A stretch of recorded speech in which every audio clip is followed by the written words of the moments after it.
Smoking is a great way to cook compared to your conventional oven or fry pan cooking, just because it enhances so much extra flavour into the meats.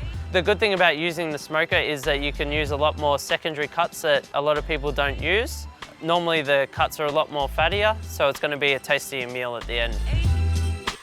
My choice of lamb that I would pick is the lamb shoulder, just because there's so much more fat in there, and then the fat really renders down throughout the meat and really enhances that lamb flavour. My choice of pork cut is the pork shoulder or the pork ribs. They stay nice and juicy.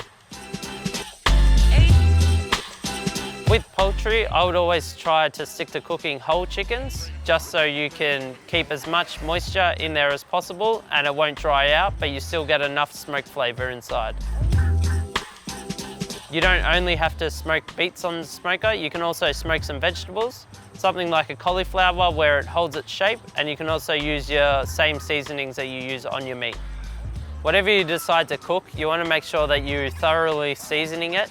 This will enhance the flavour as you're cooking low and slow in the smoker.